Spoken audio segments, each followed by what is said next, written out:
views and opinions of any of the guests of After Hours AM are not necessarily the views and opinions of After Hours AM, its hosts, its staff, or any of its affiliates. Welcome to the After Hours program. Ladies and gentlemen, I have a grave announcement to make. Incredible as it may seem, both the observations of science and the evidence of our eyes lead to the inescapable assumption that those strange beings who landed in the Jersey farmlands tonight are the vanguard of an invading army from the planet Mars.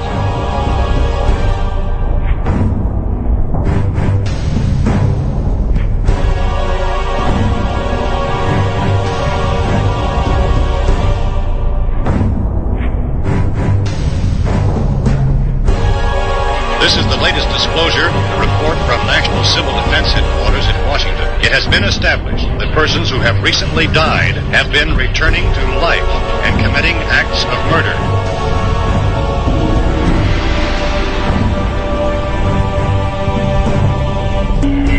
Wait a minute, something's happening. Some shape is rising out of the pit. I can make out a small beam of light against a mirror.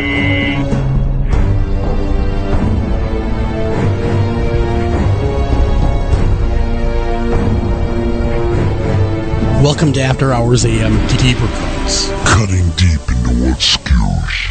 And good evening, afternoon, morning, no matter where you are. It is After Hours AM Deeper Cuts. I'm your host, Joel Sturgis. Right along with me is Mr. Greg Bakken, and we are coming at you hot on the heels of Paracon this last weekend, where I'm sure most of you guys listened to our live broadcast, but if you didn't miss it, it is up for download over at our Podomatic page, as well as our iHeartRadio podcast page as well. So go ahead, download that bad boy if you missed us.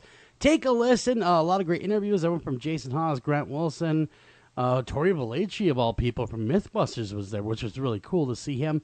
But yeah, you're going to hear a lot of cool stuff. It's part 1, part 2. Part 2 is about 3 hours long. Part 1 is 2 hours long. So 5 hours of Paracon goodness. Right, Greg? Sure.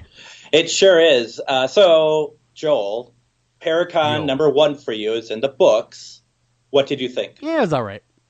Yeah, that's right. It was actually a lot of fun. It was okay. I mean, you know, it was kind of fun. You know, I found it really hard after doing a full day of radio to want to go hang out with people that much, to be honest with you. So I was kind of, my voice, of course, if you're listening to this show right now, and I know you are, my voice is still rough from all those hours of straight talking. We pretty much talked, 12 hours a day, wouldn't you say, right around there? And so then, of course, when you're done with that, you'd still talk because, you know, your fans didn't want to stop you. We have fans, believe it or not, Greg. We have fans. They didn't want to stop us, talk with us. I don't know if I would call mine fans because most of them asked for spare change. Yes. So that's fine. I mean, it's kind of a payment method for being a fan. You know what was weird about the weekend, though, and this is no slight against the Shooting Star, but it was the death in the bathroom. I thought they were joking for Paracon week. No, that wasn't a joke. That wasn't a joke. I thought it was one of the paracelebs and I were talking about it, and he's like, yeah, did you hear? And I'm like, what? You're kidding. I gotcha. No, it was very real. So public service announcement, guys, is you know, drugs are really, really bad. So thank God it wasn't anyone we knew, but God, we still care about that person. It's a shock. It's unfortunate. Obviously, all thoughts go to that person and their family. Obviously. Boy, way to be a downer for me, huh? Yeah. By the way, we had a death in the bathroom. Yeah. What the hell? No, but in all seriousness, I just want to get that out as public service announcement. You know, it's a bad deal. You know, just the reason why I bring it up is even in my little town of Gilbert, which is 2,100 and whatever people strong, we're having opiate problems here in this little town as well. So it's not just isolated to, you know, cities, big cities. It's also small cities too. So just giving a little public service announcement out there. Yeah, absolutely. Be careful. But other than that, it was a lot of fun. It was actually, I really enjoyed the band that they had. They were pretty good at the Mustang Lounge, although nobody hangs at the Mustang. It's like, that's very different from past years because, first of all, I always have a soft spot for the band that used to play there, Slamabama. They're fantastic. Sure. But this year, very few people from the convention actually hung out at the Mustang Lounge. Very few hung out, period, really. If you look at the convention in its entirety, you didn't see a lot out. Yeah. There wasn't a lot out, but the ones that did make it out and we mingled with and we talked with, hey, it was great meeting all of you. And it was a lot of fun talking with you. Signed some autographs, stuff like that. It was always fun. Yeah, it was a fun time, obviously. Yeah. It was a great time. But anyhow, tonight we're having Reverend Tim Shaw on the show. We're talking all things spiritual, seance, paranormal, you name it. He's kind of versatile in that way. Tim kind of covers everything, and of course, he is also a radio host, Greg. Did you know that? He does, I did, actually. Yeah, Curiosity Radio, and that's doing really well. And you can catch that at a place called Slackjaw Punks. So slackjawpunks.com. You can check out his podcast, all that kind of good stuff. But he'll be on at the bottom of this hour. But with no further ado, we're going to go right into headlines, Greg. What do you got going for us this week? Well, man captures photo of ghost and famous haunted hotel. His quote, "I was in shock." Right? A Colorado hotel is living up to its scary reputation after a visitor snapped a photo of a ghost while on tour of the place. Jay Mosling was on a spirit tour of the Stanley Hotel with his wife Jessica and other family members last month when he began snapping photos inside the 108-year-old building. It wasn't until he arrived home later and was looking through the photos that he and his wife noticed the ghostly figure that was seemingly standing outside. I know, right? We were just instructed to take a bunch of photos, so that's basically all I did. I was kind of lagging behind the group and putting myself in different positions. Okay. Right, Mosling told InsideEdition.com. Am I on the right website? Okay. I was standing on the top of the stairs when I took the picture. I just took a picture of a wall a couple times under the staircase. We looked at the photos and later, and sure enough, caught something. That something was what appeared to be a little girl in a white robe walking up the stairs of the hotel, but no one from the tour remembers seeing a child. Interesting. What's that? Interesting. Very interesting. Well, the question was it a pair of young girls, or is it just one? I mean, that Stanley Hotel, after all. I'm just saying. Are they screaming red rum, and coming at you? I would hope so. I really would.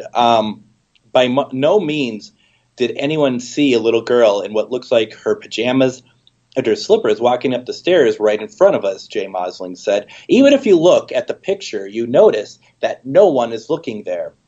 When I grew up, no one paid attention to me. Well, I know the feeling. I'm a middle child, right? So I know exactly how that rolls out. No one cares. It doesn't mean you're a ghost. It means that no one likes you. No one loves you. Mom doesn't even care anymore. You just don't excuse something like that. No, gosh darn it. I wouldn't either. Well, his initial reaction, Joel, was simply, no way. Well done. Mosling said he's shown the picture to friends and coworkers, and some have suggested he changed the photo in some way. People are like, you photoshopped this, and I'm like, I don't even know how to use my cell phone. Hilarity ensues. I couldn't believe it, and everyone I show finds it hard to believe. This isn't the first time someone has captured something spooky on camera in the hotel that inspired Stephen King's horror hit The Shining.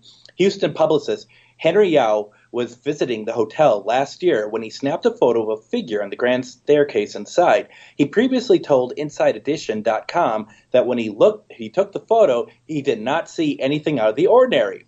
Huh. I know, right? He stayed in the hotel overnight and said he had trouble sleeping.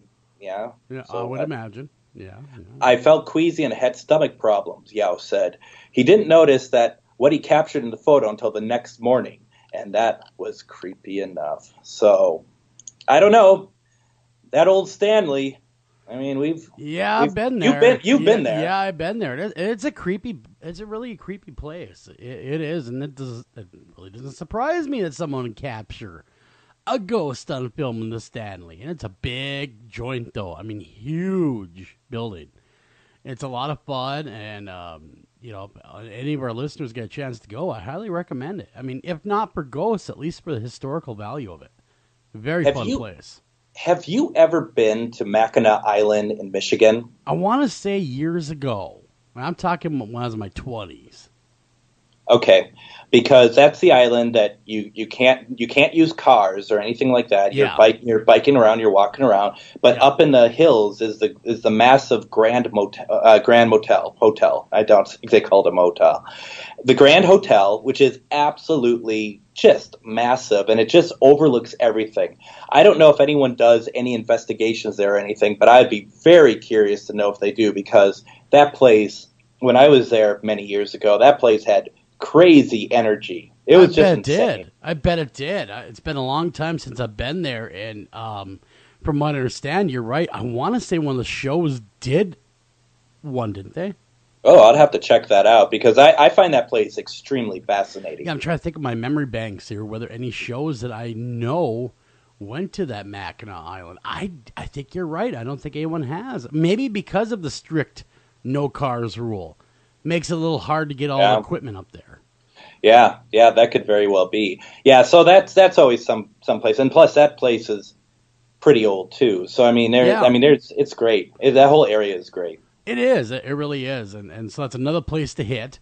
It sounds like a lot of fun. I definitely would hit it, and I will. Maybe this next summer I'll have to make a special trip to Mackinac Island. Nice. Very nice. So what's next, man? What we got? I know we're kind of burning through them, but there's lots to talk about. We're good. We're totally good. I don't know if you've seen this footage of an Irish school that someone set up cameras overnight, and lockers are shaking dramatically, and all sorts of things are happening here. I'm getting my information here from the Today Show. And school security camera captures creepy footage. Is it a ghost? An Irish school might have some ghosts among its student body. Surveillance cameras captured some spooky happenings in a hallway at 3 a.m. on October 1st at Deer Park CBS School in Cork, Ireland, just a few weeks before Halloween. Well, let me see if we can kind of watch this out the sound. As you're reading, I'm going to kind of take a gander at what's going on here. Please do. It's very interesting. Lockers shake, papers fly, doors slam, and a plastic sign on the floor flops over without a person in sight. Upon first seeing the footage, Deer Park Deputy Principal Aaron Wolf sent the clip to the principal, Kevin Berry, in disbelief. We couldn't understand how this occurred, Wolf told Today in an email. If it's a prank, it's very well done. Wow, man, I'm watching this video as it's unfolding. Now, I know you don't have the sound on, and maybe later watch it with the sound on, because the amount of noise that is being made by these lockers shaking all over the place is absolutely incredible. It's really vicious, actually. Yeah, and I'm watching this other door. Oh, yep, there goes the lockers. They're moving about. Wow, this is interesting, and it's happening in school. I mean, it begs the question of, does someone tamper with it to make the video? But, man, it's intriguing either way. Well, and here's the thing about that, Joel. If you think about it, and I mean, there's ways around everything, right? But this is actual security camera footage. I was going to say, yeah, because it even shows, I didn't mean to cut you up, but it even shows the security camera number and everything. So go ahead. There's, you gotta think that this security camera is running, and it's a door at the very end of the hall. It's moving. Yeah. I didn't quite get that. Ooh. And if it's going 24 hours a day, how could anyone set up the prank? Well, yeah. Well, you also see lockers opening with papers flying out of them. Yep. That would be very hard to pull off. I mean, you'd have to do all this off a camera, have a bunch of people coordinate this, and it seems like it'd be very hard to do. And if it's off camera, how does that work? If it's, if this thing is running 24 hours a day, there is no such thing as off camera. Well, sure, they'd have to come down the hallway at some point, or unless there's other access. I mean, about the only way that they could pull this off would be a monofilament invisible fishing line or something. But Yeah. I don't know. I mean, the angles and things, I could see the one locker opening if you had a guy off camera and a string, okay? Yep. But not that far locker shaking. No. That would be, the angle would not be very conducive for making it go straight forward, back and forth. So Wolf came to the school last year and was informed by staff of strange happenings in the past, from hallways being unnaturally cold to the sounds of crying. What are they, at my house? Many people have contacted us with stories about the school being haunted, he said. Luckily, the school doesn't have any sort of creepy backstory that would suggest paranormal activity. Well, that's wrong to start with. I mean, I'm not saying that there isn't creepy backstory, but, you know, I really, and you and I kind of talked about this actually at Paracon when we were doing our remote. It was like one of my biggest pet peeves is when, like, I say, oh, I'm going to go somewhere like known and do an investigation. And someone will say to me, oh, I didn't know someone died there. It doesn't matter. No, it doesn't matter. Like, for instance, the Paracon, though, bringing you back full circle, and you're absolutely right, doesn't matter. A lot of people, when we were kind of talking, they didn't want to come on mic, were even talking about the amount of energy there during the Paracon. Mm-hmm. Was, you could feel it.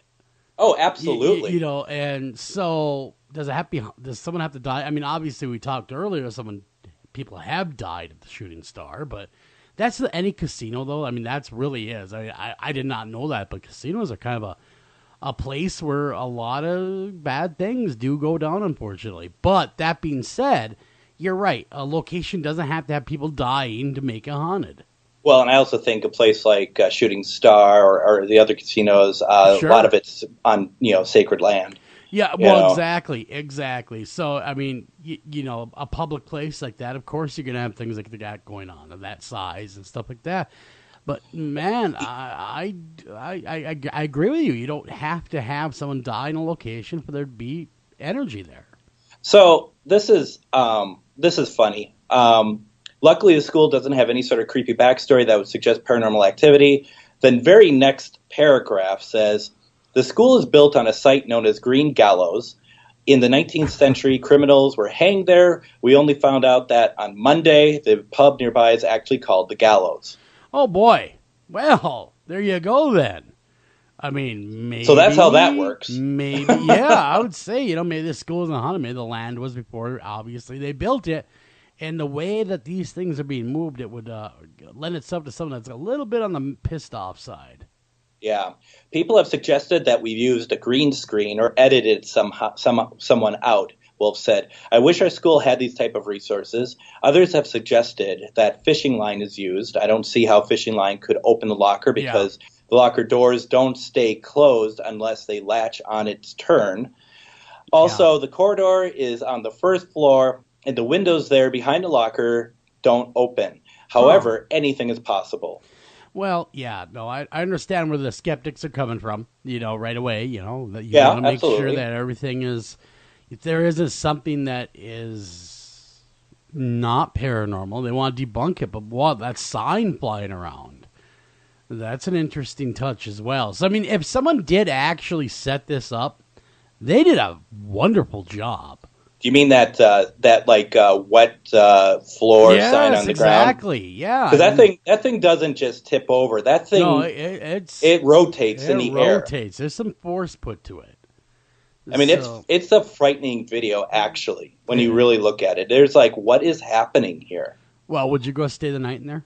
Oh, of course I would. Why not? What's the worst that's going to happen? I wouldn't even think twice about it. He's going to knock over your wet floor signs? I mean, come on. Yeah. I mean, I'm broadcasting from a haunted place right now, which I've seen activity here firsthand. So doesn't bother me in the least. Plus, you're used to that location, too. Yeah. Yeah, I mean, so they know you know them kind of deal going on. But this particular location, I mean, if it's indeed buried on a place of tragedy and people dying and, that whole thing, it does lend itself to being haunted. I would agree. There's probably something going on. But to your point, you don't necessarily need to have all that to have a haunting. No, not at all. Incidentally, to close out, Wolf had mentioned a medium has contacted us to say something will happen to me one night that will make me a believer. Well, isn't that nice? That doesn't make him feel bad or scared at all, does he? Does No, that. not Come at all. on, why? Yeah, one night you will be attacked by the thing that likes to throw signs. Yeah, right? Yeah, I don't know. That's interesting. And a little, that we call that foreshadowing is what we call Exactly. You know, foreshadowing your doom. Yes. Yeah. Yeah. Well, it's a great video. I mean, you know, definitely it's worth talking about. And hopefully they let investigators in there check it out. I do understand it as an actual functioning school to this day. So that might have to wait a few years till they no longer have students in there. Right. Now, if you don't mind, I'm going to turn over to our political corner of Sure. After Hours AM. There it is. I see it. Yeah, I see it right over there. Yep. Hello. And alien abductee mom in high stakes run for Congress. Oh no. Miami. Why would you say that? This is completely above board. I just I'm sorry. I didn't mean to say oh no. Maybe that was the wrong. I should not have said oh no. Like I should have said oh. Probably about right. Good grief. Yeah. All right, go ahead. What you running the aliens and probing ticket? I mean, come on. Yeah, right. Well, you know, as a public service to our listeners, we always must do some political education, right? Sure. I mean, well, as our listeners, though, that listen to Wednesday's show, True Crime, I have to note and cite that it does take place in Florida. And we do all know from listening to True Crime headlines where all the crazy things happen, and that is indeed in Florida. Well, we can add this one to it. Well, I don't know if this is crazy. See, now it's my turn to jump the gun, and I'm being unfair. So exactly. Jeez, Greg, come on. I know, right? Let's give this woman her fair dues. A Miami area congressional candidate says she was abducted by aliens when she was 7 years old, and 10 years later, it happened again. Real aliens, as in saucer-flying extraterrestrials, supposedly took her into their spacecraft and talked to her about a series of things that would happen, she recounted in 2 TV interviews posted on YouTube. And they have all happened point to point. Bettina Rodriguez Aguilera, 59, one of several candidates vying to succeed outgoing representative that's currently running, said in one of the Spanish-language TV interviews, which aired on America's TV in 2009. It's unclear when the other clip aired. The aliens weren't little green men with antennas and buggy eyes. Of course not. She told 2 TV hosts, both female journalists with long, lustrous blonde hair, what the heck, that the aliens look just like you. Wow, so they're hot. Well, apparently so. Well, actually, hey, here we go, Joel. This is synchronicity right here. All right, I'm listening. Or abduction. Yes, right? Yes, exactly. Or abduction. And what did that alien look like? That was long blonde hair also. That's right. They were long blonde, kind of good looking. Yeah, so let's not poo-poo this just yet. Aguilera, the mother of Bettina, former Republican National Committee Hispanic Outreach Director and mother-in-law of Jared Agan, Vice President Pence's Deputy Chief of Staff, said the ET visits began when she was 7 years old. The aliens appeared before her and telepathically told her to walk outside. When they took her into their spaceship and spoke to her about events that would happen, she says, they supposedly told her about ISIS, though she wouldn't give any specific details, and that the world's energy is in Africa, and that God is a universal energy. Wow, that's a lot to tell. To a 7-year-old, yeah. Yeah. At 7, I was still watching Sesame Street. I was still looking at He-Man and hanging out and watching Big Bird and Snuffy, be uncomfortably cozy. Well, God is a universal energy, not a person, she said the aliens told her. He's part of everything. God talks to people and they interpret what he says different. In reality, there are different religions. In reality, there aren't different religions. There's just one. The aliens were dressed in party outfits, she said. with horn blowers, the kind that you get on New Year's Eve, party hats on. They got some maracas in the background, doing the, going, well, welcome to the party. Aha, we got some things to tell you, you 7-year-old little girl. Come on in, have a whiskey. Got Jameson right there. Go ahead, take a snort of that. So let me tell you what's going to happen to you. Come on.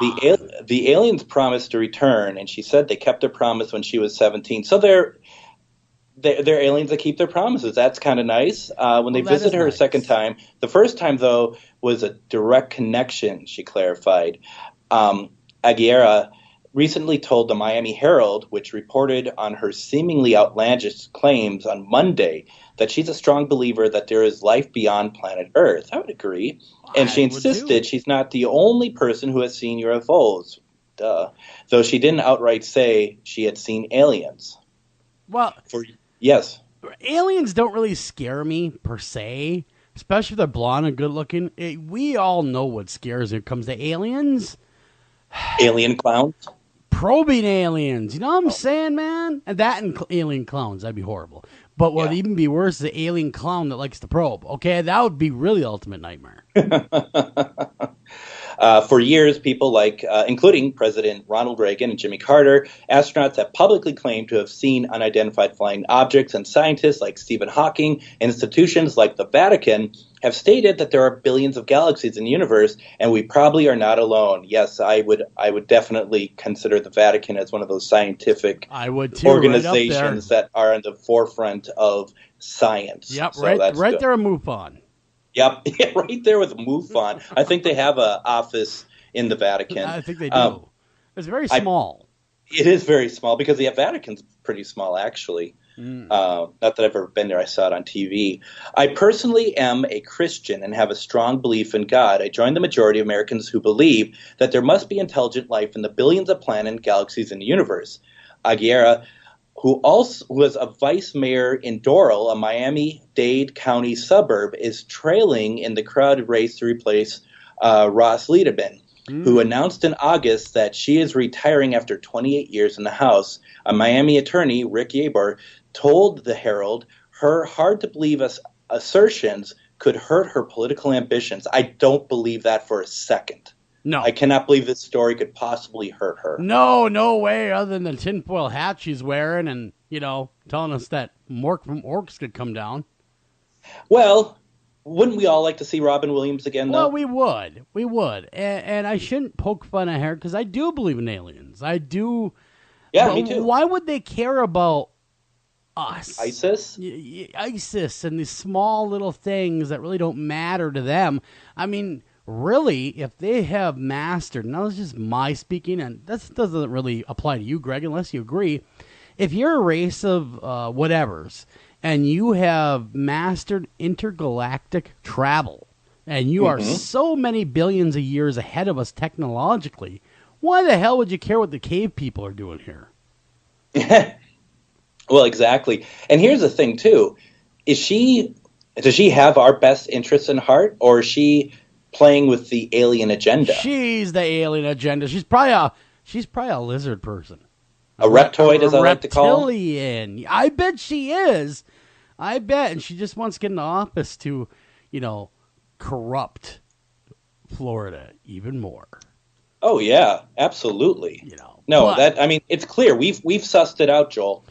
It's a nefarious plan to make Florida even crazier, is what it is. And I really applaud her efforts, because without Florida, where would shows like our Wednesday True Crime show be? So keep it up, gal. Keep it up.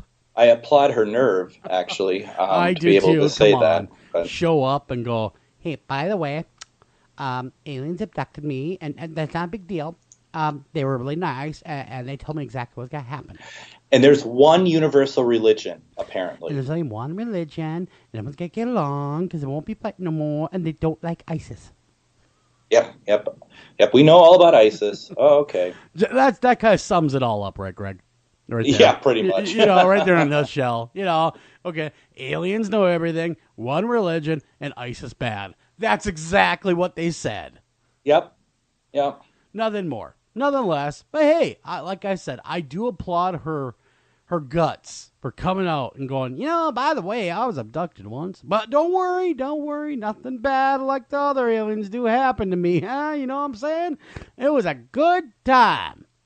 Yeah, it was, and good for her for whatever that was. That she did. Exactly. We got to get out of here. We're going to play every Halloween. We're good friends of Creepypasta. Mr. Creepypasta himself had him on the show a few times, actually. It's up there for download if you want to hear it. And here is one of his, and it's called, actually, it's the true tale of Annabelle the doll. Don't go anywhere. We come back. Mr. Tim Shaw will be visiting with us. Annabelle was the focus of a case that famed paranormal investigators Ed and Lorraine Warren took part in during the early 1970s, and is highlighted in the book The Demonologist. It has been stated that this is one of the most unusual cases of a possessed object on record. In 1970, a mother purchased an antique Raggedy Ann doll from a hobby store. The doll was a present for her daughter, Donna, on her birthday. Donna at the time was a student in college, preparing to graduate with her nursing degree, and resided in a tiny apartment with her roommate, Angie, a nurse as well. Pleased with the doll, Donna placed it on her bed as a decoration, and didn't give it a second thought until a few days later. Within that time, both Donna and Angie noticed that there appeared to be something very strange and creepy about the doll. The doll apparently moved on its own, relatively unnoticeable movements at first, like a change in position. But as time passed, the movement became more noticeable. Donna and Angie would come home to find the doll in a completely different room from which they had left it. Sometimes the doll would be found cross-legged on the couch, with its arms folded. Other times, it was found upright, standing on its feet, leaning against a chair in the dining room. Several times, Donna placed the doll on the couch before leaving for work, and would return home to find the doll back in her room on the bed with the door closed. One night, Donna came home to find the doll had moved again. This time, it was on her bed. Donna had come to find that this was typical of the doll, but somehow she knew this time it was different. Something wasn't right. A sense of fear came over her when she inspected the doll and saw what looked like blood drops on the back of its hands and its chest, seemingly from nowhere. A red liquid had appeared on the doll. Scared and desperate, Donna and Angie decided it was time to seek expert advice. Not knowing where to turn, they contacted a medium and a seance was held. Donna was then introduced to the spirit of Annabelle Higgins. The medium related the story of Annabelle to both Donna and Angie. Annabelle was a young girl that resided on the property before the apartments were built. She was a young girl of only 7 years old when her lifeless body was found in the field upon which the apartment complex now stands. The spirit related to the medium that she felt comfort with Donna and Angie and wanted to stay with them by moving into the doll. Feeling compassion for Annabelle and her story, Donna gave her permission to inhabit the doll and stay. They were to soon find out, however, that Annabelle was not what she seemed. Lou was friends with Donna and Angie, and had been with them since the day the doll arrived. He had never been fond of the doll, and on several occasions warned Donna that it was evil, saying that she should get rid of it. However, Donna had developed a personal tie to the doll, and decided to keep it, despite Lou's feelings. Her decision was a terrible mistake. One night, Lou awoke with a jolt of terror. A jolt that didn't seem like it was from his usual nightmares. Somehow, something felt different. What would appear to be a common case of sleep paralysis became all too real. He looked around the room, but couldn't discern anything out of the ordinary. At first, anyway. Looking down towards his feet, he saw the doll, Annabelle. It began to slowly glide up his legs, moving over his chest and stopping at his neck. Helpless against it, the doll began to strangle him, and after a moment, Lou, at the point of asphyxiation, blacked out. He awoke the next morning, certain that it was not an ordinary night terror, and determined to rid himself of the doll and the spirit that possessed it. Preparing for a road trip the next day, Lou and Angie were reading over maps alone in her apartment. The apartment was eerily quiet. The silence was broken when rustling sounds came from Donna's room, aroused fear that somebody had broken into the apartment. Lou, determined to figure out what was causing the noise, quietly made his way to the bedroom door. He waited for the noise to stop before entering and turning on the light. The room was empty, except for Annabelle. whom was tossed into a corner on the floor. Lou searched the room for signs of forced entry, but nothing was out of place. And as he got closer to the doll, he got the distinct impression that somebody was behind him. Spinning around, Lou found that despite his unease, nobody besides him and the doll were in the room. Then, in a flurry of motion, he found himself doubled over in pain, with blood dripping from cuts on his chest. Upon opening his shirt, there on his chest were what appeared to be 7 distinct claw marks. I hope you enjoyed this article, and should you ever want to visit the famous Annabelle, she can be found at the Warren Occult Museum in Modus, Connecticut. The museum is run by Lorraine Warren, the famous paranormal investigator, and now frequent guests on the television show Paranormal State. Housed in a glass case at the museum, you will find Annabelle. Mrs. Warren relates that Annabelle still moves about occasionally, and is still known to... And welcome back to After Hours AM, everybody. I'm your host, Joel Sturgis. Right along with me is Mr. Greg Bach, and hopefully you enjoyed... Hey, Greg, how you doing, man? Good. Good. I'm glad you made it past that break. You know, we played that creepypasta tale, which was the true story of Annabelle the doll, of course, courtesy of creepypasta over there at YouTube. He only has 1.8 million followers, so, you know, he may not need us to plug him too hard, but we'll plug him anyway. Check out creepypasta over there at YouTube. And, of course, we got big guests tonight, Greg. Yes. We have a good friend of mine that's become a good friend over the years. And is Mr. Tim Shaw. But, you know, a lot of people, and I better call him by his proper name, Reverend Tim Shaw. He earned it, guys, so we're going to talk with him. And Tim and I, you know, we're radio dogs, you know, so every time we're together, we talk about radio. And so it's kind of fun bantering about radio and everything else. But, you know, there's a lot to Tim. You know, he's the co-founder, CEO of Sean Thomas Productions. He's an accomplished photographer, which I didn't even know. I mean, hey, man, that's great. That's hard work right there. And he likes to do the backwoods stuff, primitive kind of trekking, stuff like that. I always enjoy doing that as well when I get a chance to. My wife enjoys showers entirely too much that run hot water, so I can't do it as much as I once did. He is also a deep spiritualist, and that's really what really intrigues me about Tim, aside from everything else, but the spirituality aspect of Tim. And throughout our interviews, Greg, he's taught me personally a lot about that, where I just sat back and just absorbed. And I'll stop gushing over my good friend Tim over there, but everybody, welcome to the show, Reverend Tim Shaw. How you doing, Tim? Hey, what a great introduction. And by the way, yes, I'm quite heavy because I just got back from Chicago about a week ago. Oh, yes. And I'm going to tell you what, the Italian food there.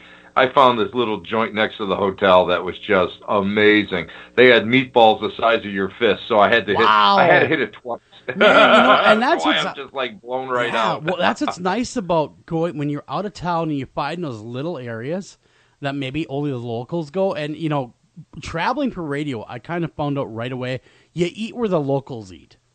Yeah, you don't want to go to those other places that they don't go to, because that's a pretty good indicator. You're either going to get sick or it's going to be horrible food.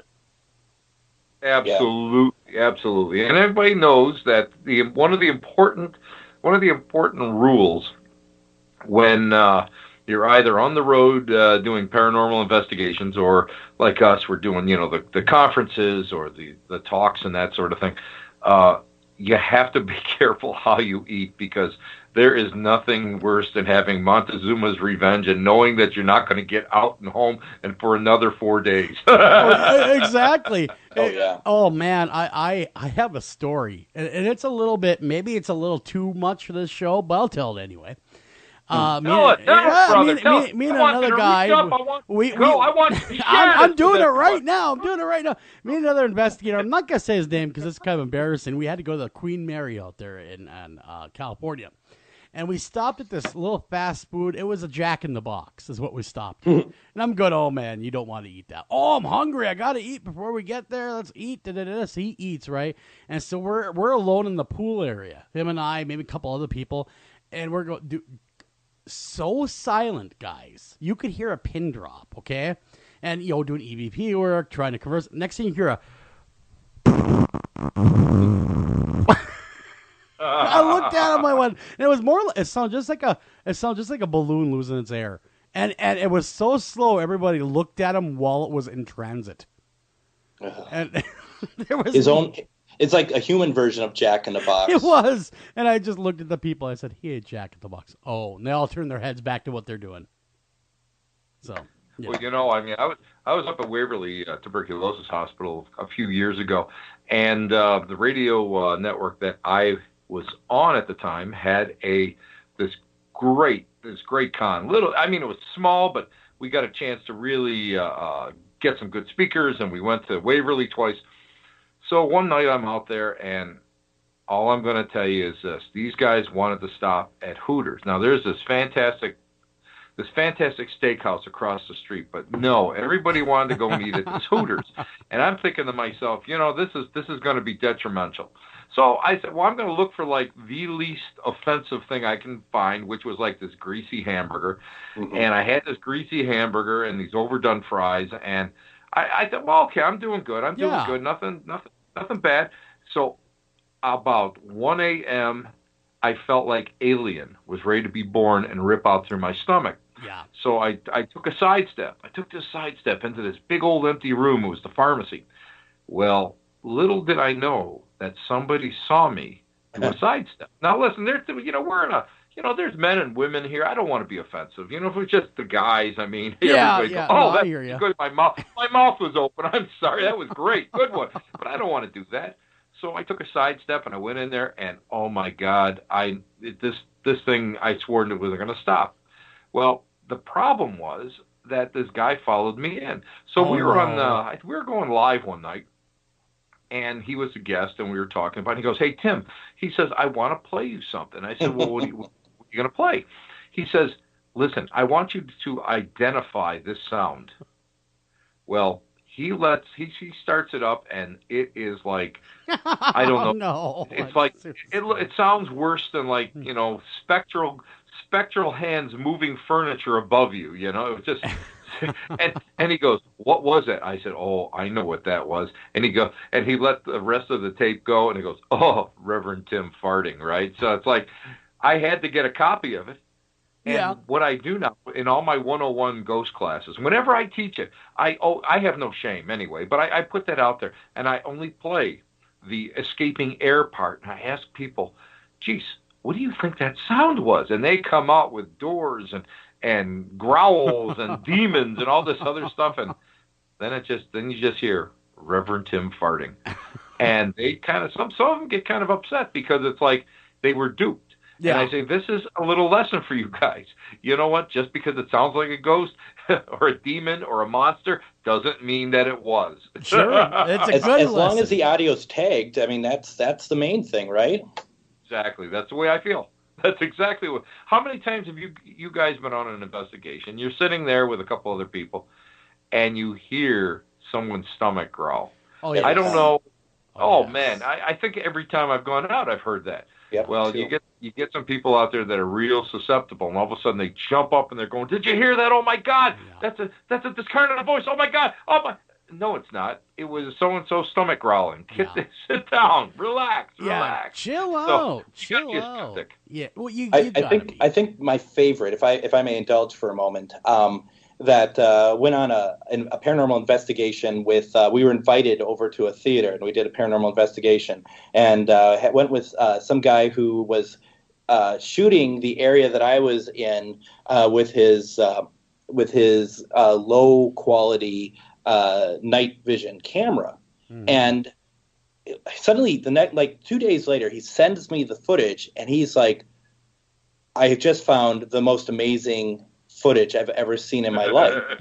And I'm like, wow. And I take a look at it, and there I am, obviously, and that's not a problem. And this ghostly figure appears behind me and then backs away. And I'm just like, holy cow, this is a pretty big deal. And he's like, "Please don't show anyone yet." I'm like, absolutely. I send it to my friend Nicole, who investigates with me as part of my team. And I send it to her, and she just writes back right away, "That's me." I'm like, "It is?" She goes, "Yeah, that's me." Oh, and that's yes. you can see my hat, and I'm like, Oh, because this guy who said, he was like, this is the best evidence I've ever seen in my life. Yeah. And I was just like, and I had to go back and like, yeah, it's Nicole. At least you saved him. You didn't go, dude, that's something there. Yeah, I should have not done that, right? You know, you should have been like, wow, yeah. This is amazing. Yeah, this is amazing. Look at this. But, aside from, our gas issues on the road and everything else, Tim, now you've been a spiritualist pretty much your whole life. Well, I was brought up Roman Catholic. I went to a Polish parochial school, even though I was Scotch, Irish, German, Welsh, Micmac, Indian, Italian, and a few other things mixed in. No Polish whatsoever in there. But I went and I spent a lot of summers and weekends and stuff up at the Lilydale Spiritualist Assembly here in Western New York. Yeah. So I think I first went back in there, if I'm not mistaken, it was like 1972. And that's where I really kind of cut a lot of my teeth. And so I went, and over the years, I kind of, I'll be honest with you, Roman Catholicism, if they had taught it correctly, if they had taught about the mysteries and they had taught about the true miracles and sacraments, not just the pablum catechism, I may not have gone and jumped and had been as impressed with spiritualism as I did, because of course, the study of comparative religions, you start to see so many of the similarities between Catholicism and spiritualism, outside of the veneration of Jesus Christ as a deity. There's a lot of the same things. And I always remember that I spoke to a former Jesuit priest, and he had married the former head of the National Spirits Association of Churches, and he had been a theologian at Georgetown University. And I always remember what he told me. He says, if you want to learn about mediumship, study the lives of the saints. And, I took that really seriously, and I did. And now if I look at it, it's very much the same. Philosophy is the same. There's a lot of it that's the same. So I always tell people, don't throw the baby out with the bathwater. Sure. Spiritualism is a complex religion. It's a hybrid religion of a lot of different philosophies. So when you start breaking it down, you start realizing, oh my God, this is a little bit of this is a little bit of that. Oh, I understand this now. Okay. And I think that because I studied so much spiritualism in my life, and spiritist, which is a little different, but it's still a form of it, I think I can understand a lot of the Christian religions a little bit better. So, I mean, I was lucky. I was very, very fortunate. And I just want to say, as someone else who's grown up Roman Catholic and went to Catholic schools and stuff, I mean, I think that's a very astute position that you take there. I find, growing up, to me, Catholicism was a lot of if you do this, you go to hell. You do that, you go to hell, sort of thing. Whereas it's actually it's very beautiful. The mysteries, the teachings, everything it's very beautiful. There's a lot to learn from it. And it does feel like that it's a shame, really, because a lot of that sort of stuff I aforementioned actually drives people away from the religion quite a bit. Well, I always tell people this. Basically, a religion is created by man. It's set in motion to preserve a tradition, a belief, but it's also set in position to become controlling, which is a fault of man, and it's made by man. However, true spirituality is a covenant between you and your deity, your God, your belief, whatever it is. So a guy like me, I mean, I was a card-carrying member of certain churches, spiritualist churches for oh my God, for decades. And I eventually gave them up because I couldn't fit that mold anymore. I couldn't even within some of the different spiritualist religions, I couldn't fit into it. Because I started studying Reiki, and I started, and as you guys know, I have a lot of friends that are within the voodoo traditions and the Santeria religions, and the Wiccan communities, and and of course, I mean, just as a quick mention, Ray Buckland, who I just, I can say I was blessed to have met him several times, and have him actually know who I was. I mean, within his different traditions, and so I mean, it's so hard to. For some people, it's okay, but if you're a truth seeker, or if you have a true burning desire to learn and to see and to compare religions and spiritualities from across the board, you can't be pigeonholed. You can't you can't have somebody say, well, this is the way we did it, and you look at her and you say, well, I'm sorry, but this is 1970s New Age knowledge that has been around forever and has been proven wrong.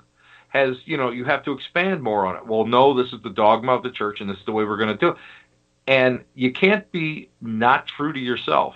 Sure. Or else you're going to be miserable. You're going to be miserable. So that's the way that's one of the main reasons why I broke away from everybody, and I decided that I would, kind of follow my own path, which is a blessing, because now as an independent, I can serve multitudes of churches and small services. Do you find yourself borrowing a little bit here and a little bit there, of Chaos these different magic, religions? Absolutely. There's not that chaos magic. Yeah, you exactly. Go out there, take the best of everything, man. You take the best of everything and you incorporate it in your life. Yeah, and that's a lot of people, including myself. I've done the same thing, kind of grab this and grab that, and because spirituality is, like you said, so many different things to so many different people as well. It doesn't necessarily fit my definition or your definition. It's a really spiritual community. There is absolutely nothing out there that can be put in a box. You can't do it. You can be, if you study it for a while, then all of a sudden you start looking and you say, I got to start pushing this box out a little bit more, because now I got this thirst, this hunger to go and learn a little bit more about this. Hey, wait a minute, that guy across the street there, I got to ask him a couple questions. I got to see what his spirituality is and how it compares to mine. And next thing you know, you're seeing all these similarities, and you're like, wow. And then you start seeing even more of it, and you start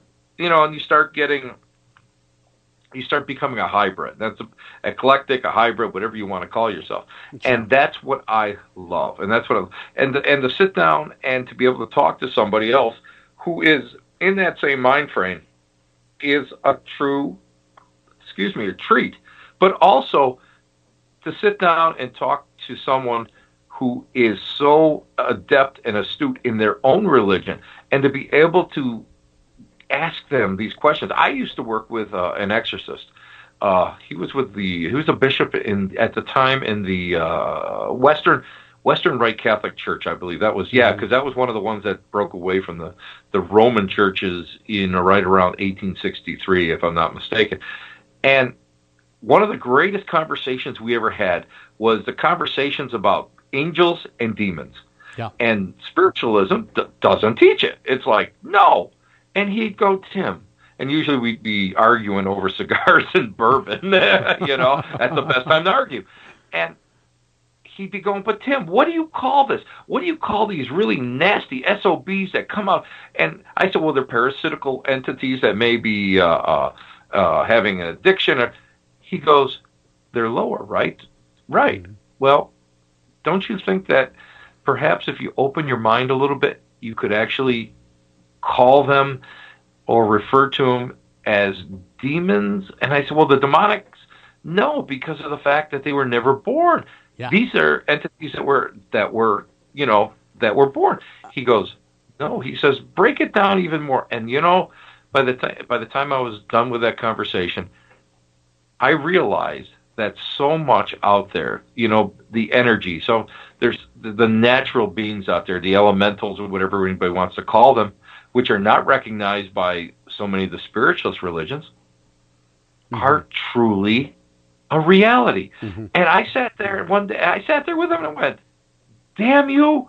Now you just, my brain just blew up now. Now I have to incorporate this stuff in what I know. Because if I'm not mistaken, Tim, isn't the word demon and the thought of demon more of a Christian ideology anyway? I mean, it is. It is. You know, but I mean, you have to call it something. You have to call it something. Well, exactly. And lower spirits or negatives, I've heard it said a million different ways, but it just really boils down to what you just said. You know, it's using different semantics to represent the same thing. Exactly. And what people don't understand is that, yes, you must study and come from some kind of a base. But yet you have to be able to be so fluid in your spirituality and in your opinions and in your own personality to accept something new that just might make a little sense. You can't go and turn it right off. And I'll always remember that was one of my most favorite conversations I've ever had in my life, because at that point I truly realized that, you know what, everything does not have the right, everybody doesn't have the answer. Yeah. But yet everybody has the answer, because everything is just called something different. And when I started realizing that, I understood the importance of accepting it and going out there and practicing it, and actually going out there and practicing some of these rituals, some of these traditions, because then when I walked into something negative, or I have a problem with something, then I could go and I could figure out how to diffuse it, how to lessen it, how to help these people. And, you know, and I also figured out sometimes when these things are a little bit, well, too monstrous, I'm not, you know, I have to go and check my ego and say, well, I'm not like, you know, the cat's meow here. You know, I have to go and I have to pass this on to someone who may have more knowledge and experience in this topic.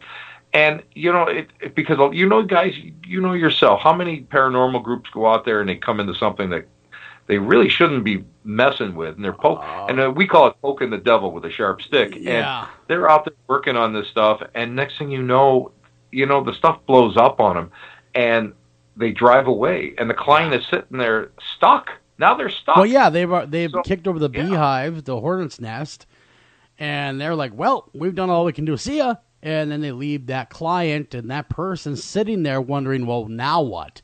Now we're dealing with something tenfold worse, and we don't know where to turn at this point.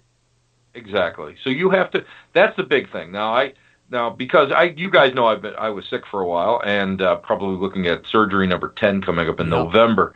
But I had backed off from a lot of negative cases, because if you start reading like you guys have read Malachi Martin, but a lot of people haven't. Malachi Martin's Hostage to the Devil will state right up there that, you know, when you start dealing with negative stuff all the time, it does affect your physiology, and a lot of true hardcore exorcists, it shortened their lives. Yeah. And, you know, I was working a lot of negative cases, and I developed something that I had to go and get taken out of me, and I think I'm going to have to go and to have it done on surgery number 10. Well, years ago, just to tell you really quick, just to butt in, we interviewed him on this show, Malachi Martin, years and years ago. And yes, you're absolutely correct. You know, when you work with that, you become marked. Oh, you do. But also, it's right up there with people who own locations. Mm-hmm. I don't know how many people have come up to me and said, I love the location, but the owner's crazy. Yeah. It's because you work so closely, you are there, and you are affected by whatever is in this location or on this land or whatever. And it does change your thinking. People don't realize that. There are subtle personality changes, the whole thing. People don't get that. And, you know, and I think the reason why is because, of course, I mean, TV has gone out there and shown, well, this can be a thrill ride. This can be fun. Yeah. Oh, this is one step, this is just like one step better than a haunted house. Yeah. And it's not. And you have to go out there and make that decision for yourself. And you've got to be able to go, like myself now, if I don't feel that I can handle this case, or if at this point in my life, since I just retired, I actually have time now. But in the past, I didn't. I would have to hand the case off to someone who is competent. And in my little circle of friends here, I work with family counselors, an addiction specialist. I work with basically, I'll call him like he is. He's a magician or a wizard in the northern traditions who specializes in negative stuff. Mm-hmm. I will go out there and I will pass this on to someone who knows, or someone within the Native American communities, if I feel it may be something Native American associated to or on reservation property. Yeah. You've got to be able to go and you've got to be able to cultivate this network out there. And I'm blessed because I can call these people friends. Yeah. But a lot of people don't do that, and they're sort of just like hanging out there. And then when the proverbial poop hits the fan, who knows what happens? And then they drive away. Yeah. I worked with a group years ago that they were calling me because they couldn't get a hold of the team leader. They couldn't get anything. They couldn't get a reveal. I had to go out there and beg to get this stuff in. I went and did a reveal, and it turned out to be something that was very, very poignant to them, something that was really hardcore associated. And yet, these people wouldn't do it. And I don't know if they were afraid or if they were just inept. Well, exactly. I mean, where does that rubber meet the road? And I hate to break up the conversation. We have to run a break. In fact, we're running a little late for break. We'll be right back with more Reverend Tim Shaw right after this. Don't go anywhere.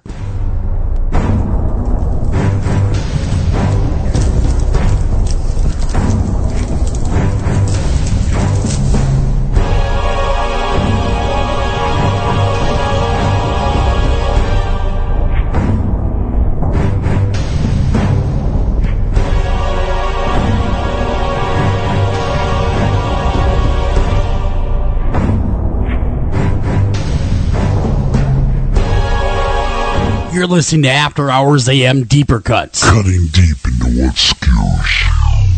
It's your ideas, work, and creativity that make it your yard. At Ace, we're here to help with hoses and sprinklers to nurture growth, gardening tools for the shape of good things to come, even the right fertilizer and bug killers to make the grass a little greener. You'll find it all now at Ace, your place, with everything you need for your yard, plus helpful advice, almost like we're right there. Ace, the helpful place.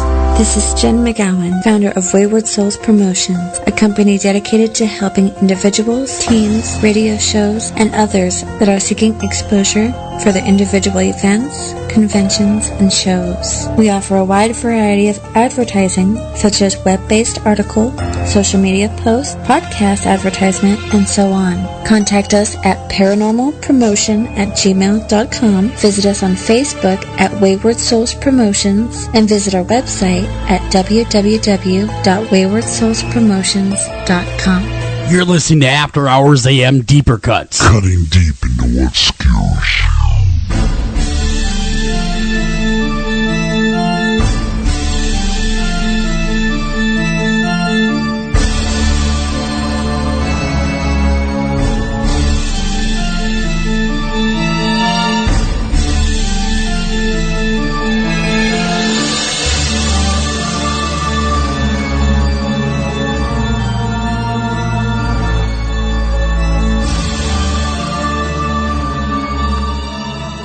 And welcome back to After Hours AM, everybody. I'm your host, Joel Sturgis. Right along with me is Mr. Greg Bakken, and we are, of course, speaking with Reverend Tim Shaw. But I have to first add this.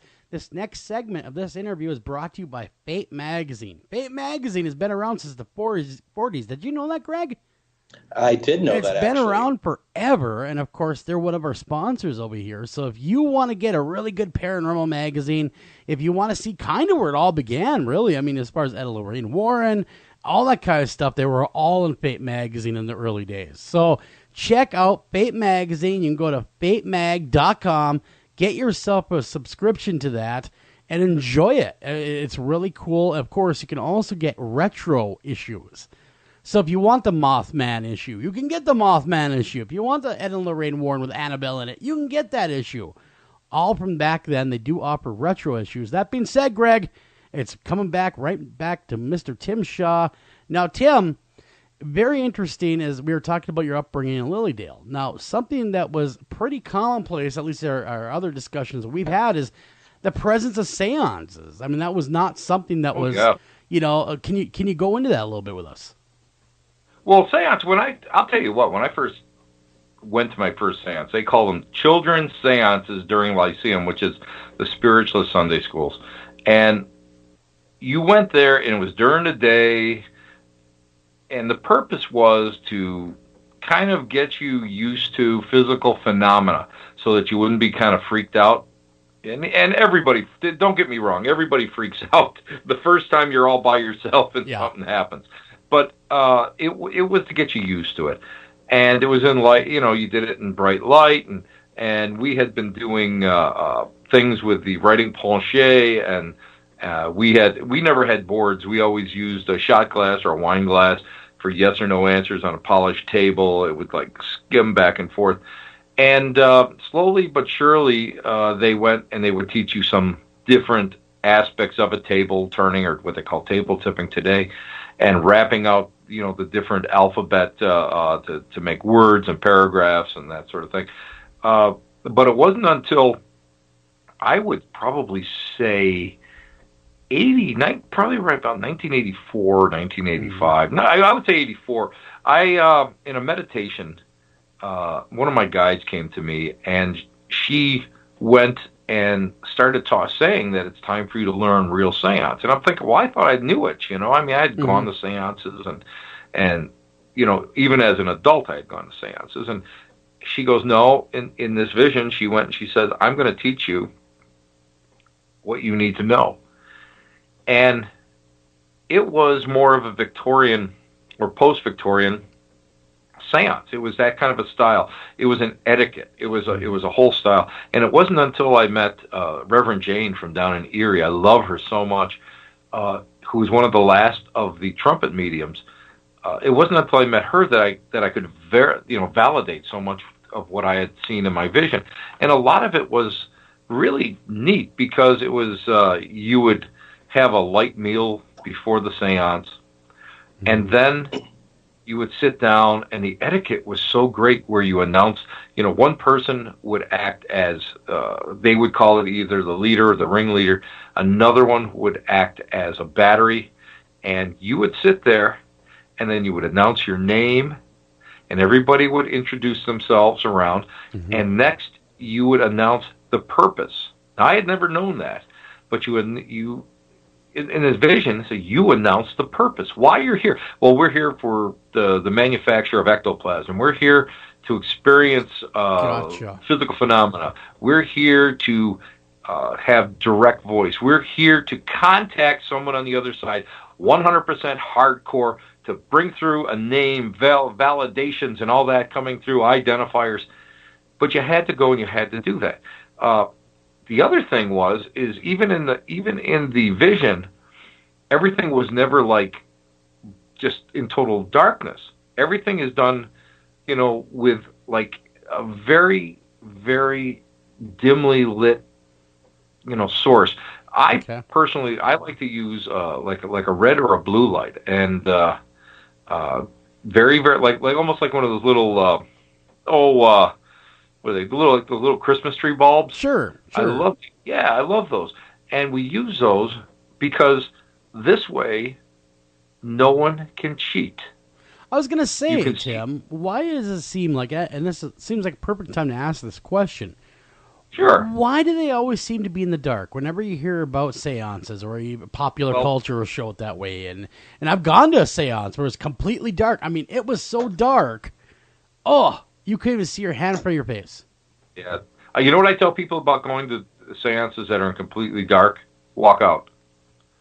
Because of the fact that they'll make the excuse that spirit is, any kind of light will affect what's going on, and that's bull. That's bull. In my estimation, in my experience, that's bull. Because lately they're starting to teach physical phenomena, and they're starting to teach seance again. But for years, the churches didn't teach it. The one that I went to, they didn't teach it. You want to know why? Because it was an age of fraud. It was this, they call it the golden age of spiritualism, followed by the golden age of fraud. And we all know about Houdini and Marjoram and all that other stuff. And you have to be careful. You have to remember, people out there are feeding not only their pockets, but their egos by doing this stuff. And to me, I want to go and I want to be a truth seeker, because the bottom line is, you go to a seance once, I'll tell you what's going to happen. The medium is most probably going to bring through some readings and stuff, and maybe you might get a little rapping or you might get a little something, but not to the point where you see in all the movies. Why is that? Because in order to have a true 100% hardcore seance, everybody has to have their vibrations centralized. Everybody's got to be in sync. The vibration, you got to get used to working with each other. Why? Because this way it's easier for spirit to slow its vibrations down in order to work with everybody's vibration as a bulk. So you have to do it the same time every week for months, maybe even years. You look at the Conjuring Philip, the Philip experiment. God, yeah, we cite that a lot on the show when we talk about thought forms and stuff. I mean, that's basically that's what you want. You want to be able to go and get some kind of two-way intelligent communication that is viable and repeatable. That's what you want. But people don't get that, and that's why I will never do anything in total darkness. And I tell people, you've got to watch it, because there's so much that you can do. I know some great magicians out there that sleight of hand can make bells ring and can make the seance trumpet raise, and I mean, I know some of the tricks. I mean, I grew up with the billet readers and some of the charlatans. I mean, I remember them as a kid, and you have to be so careful, because let's just face it. You guys want the truth, right? Yet that's why you're looking. That's why you search. That's why you went to a seance. Yeah, exactly. People want the truth. Yeah. Nobody wants a sideshow. You know what? If you want to go to a sideshow, I know 1,001 wonderful magicians that you can turn around and go to and be truly amazed. Yeah. Be truly amazed. But if you want the truth and not trickery, then make sure that you have some kind of a light on. So what is it that you see at a seance? What happens at a seance? I mean, it's because what you're just saying to me sounds like, well, you know, what we see in films and stuff all the time are tables levitating and knocking on the walls and people being taken over. You know, what actually do you get when you do a seance? How does, like, what in particular too, like, what is something that is really stands out in your mind as a very successful seance?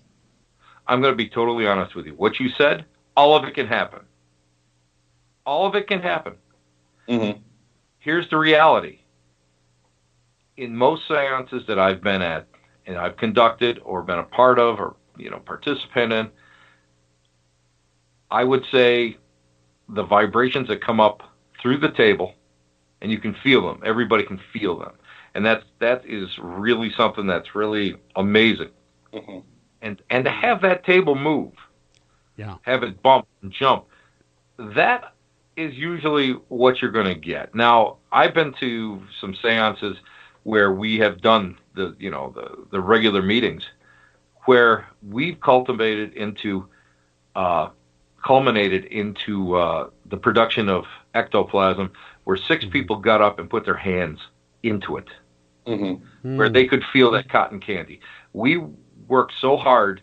We were getting we were at a local spiritualist church before they shut the group down, because they didn't want us working on it, because none of us were quote unquote certified mediums, you know, within their organization. So, okay, that's all well and good. But I can tell you that we had footsteps. We had what we called almost angelic or celestial singing. We heard, all of us we heard it. We had doors that were opening, and they were spring loaded, so they would you know, kind of slap back and forth. Yeah. This is the stuff that we were starting to get. 6-foot wooden tables, heavy wooden tables, were dancing on one leg. You know, I mean, it was an amazing thing. But of course, I mean, you know, powers that be shut us down. But we had worked probably hardcore 6 months. We started with I think we started with 16 people, and when the physical phenomena started, where there was audible or whatever, it just freaked too many people out, and we ended up, we were down to 6 people. You know what interests me? And sorry to cut you off. I didn't know I was going to do that. When you mentioned the angelic singing, that's something that's always interested me, because I find that sort of thing very fascinating with the stories of, like, some of those will be in octaves that no one can possibly understand or even replicate. And I'm just wondering, I mean, is that something you run across often, or is that like just once in a great while like that?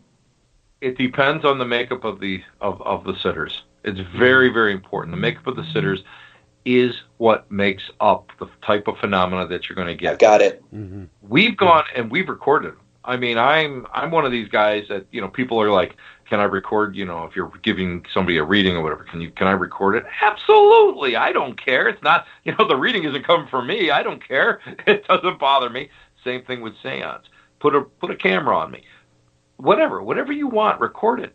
Yeah. And it's amazing because you hear all of a sudden you're watching the camera, you're listening, and you hear, oh my God, do you hear that? And everybody's going, it's singing. Oh my God, do you hear that? Yet nothing is recorded on the audio. It never translates to the recording. Exactly, and okay. That's happened quite a few times. Now the seance I went to was you go in, and this one was a lady. You go, you pay her $20. They make you turn your pockets out so you didn't have any lighters or matches or anything with you, or flashlights or anything. You went in there, darker than hell, where you're putting your hands in front of you till you get to the table. You sit down. And then this lady comes out with this real weird voice going, now we will talk with the dead, the dearly departed.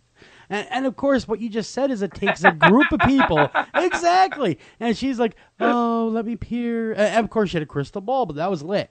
Slightly lit, just enough so you could see it. And of course, she'd begin.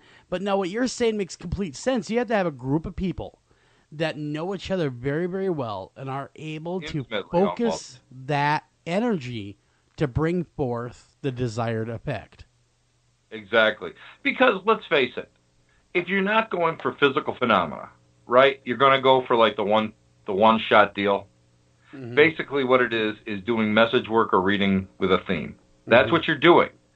True seance is that type of thing. Now, I'm going to be doing a one-night deal.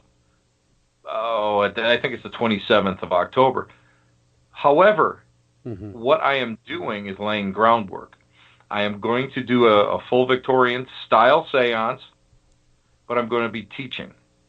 Yeah. A lot of it is going to be teaching, and then we sit down, and then we try out what we've learned. And we'll see what happens. And I'm going to start off with spoon bending. I want to teach people how to bend spoons.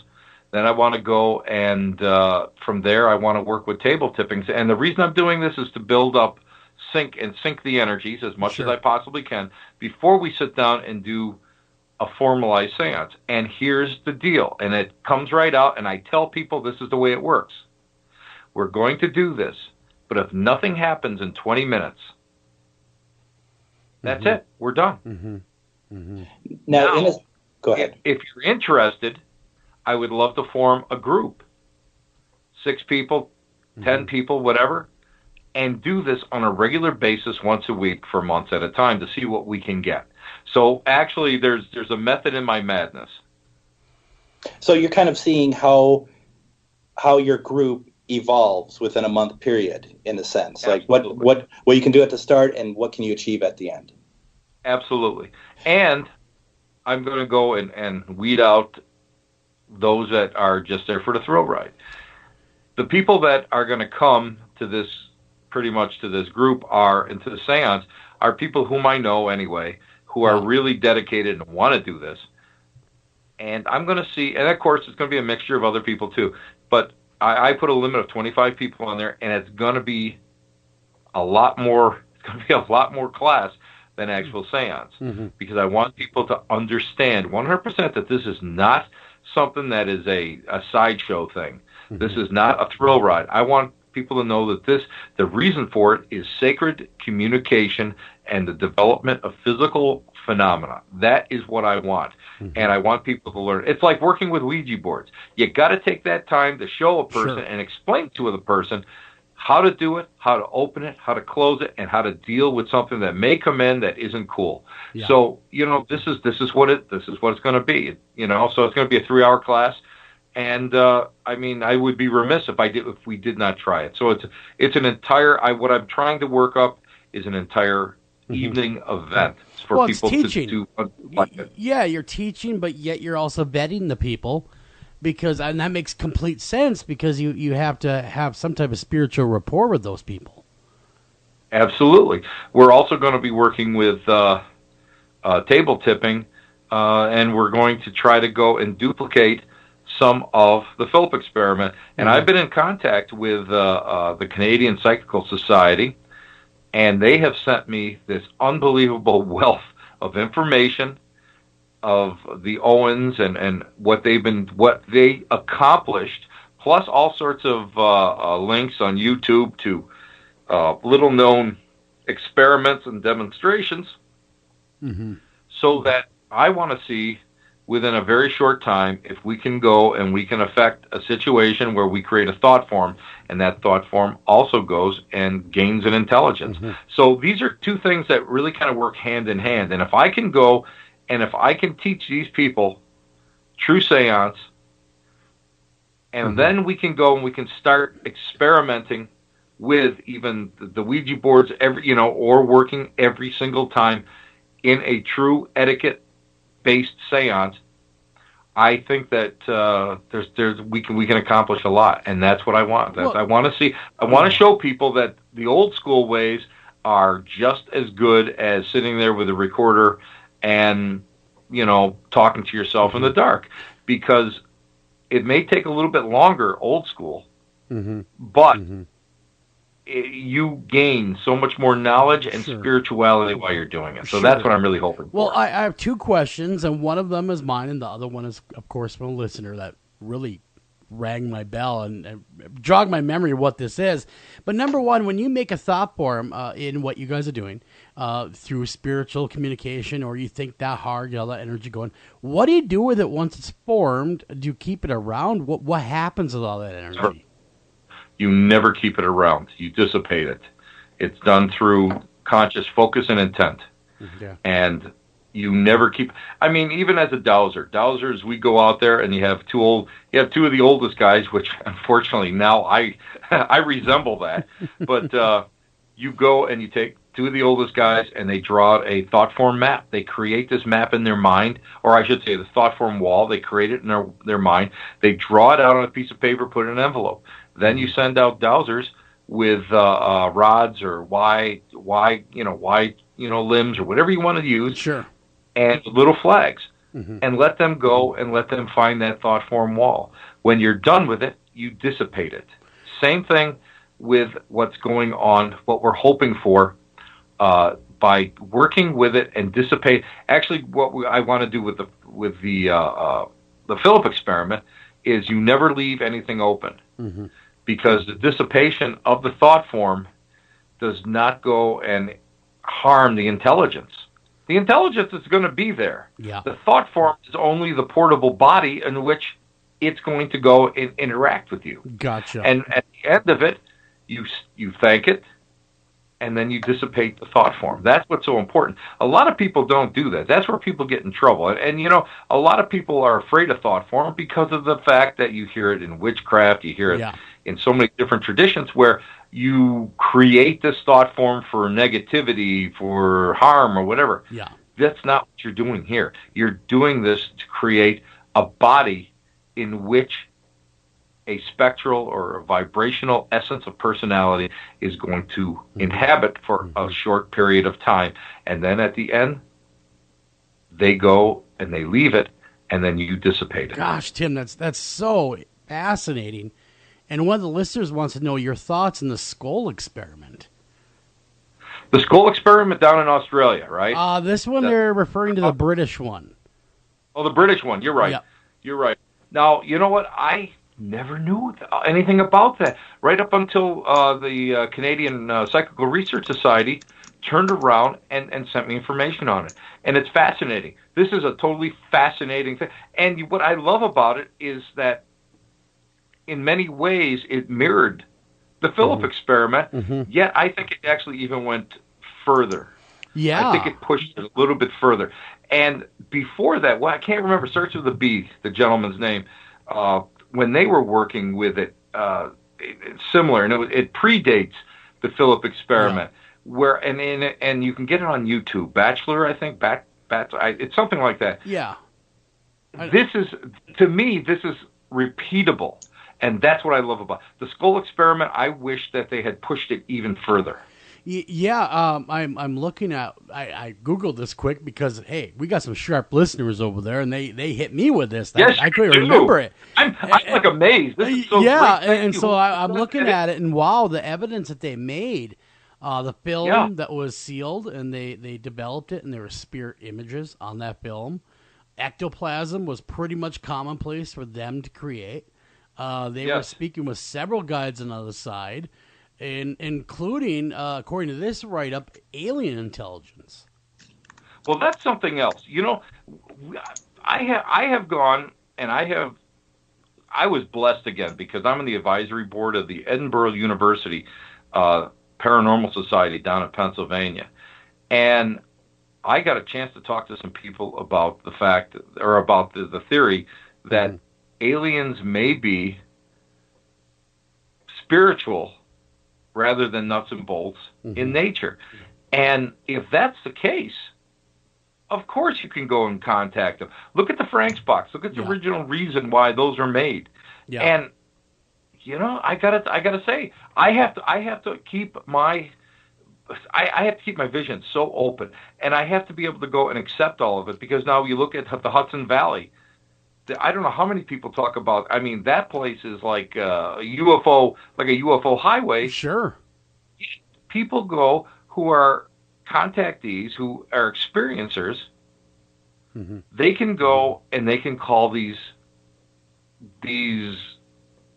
for less of for a less of a better term, these aliens in. Andrea Perron. Let me tell you something about Andrea Perron, the lady who wrote the books that The Conjuring are based on. Andrea Perron can call in aliens, can call in UFOs. We were up at, where were we? Oh, we were in Michigan, the Michigan Paracon. She was up there. And out in the parking lot, she was bringing in something. And I was out there, and I don't know what it was. Now, she could have gone and really, you know, I could have been a rube, and it could have been something that's naturally occurring or whatever. Yeah. All I'm going to tell you is she was calling something in, and I could not explain what I saw. You know, we had her on the show. Bright stuff. Yeah, we had her on the show, and she was talking about exactly what you're talking about. I'm sorry, Joel. Tim, what did you see? You cut that off. What was it that you saw? You know, it was, at first I just thought it was like, you know, a star in the horizon. And it was raising and raising and raising, and I thought, it's a horizon line, this whole thing. And then it moved. The Earth does not move, and it was like a zigzag. It was a quick zigzag. And I looked at it, and I go, I've never seen it.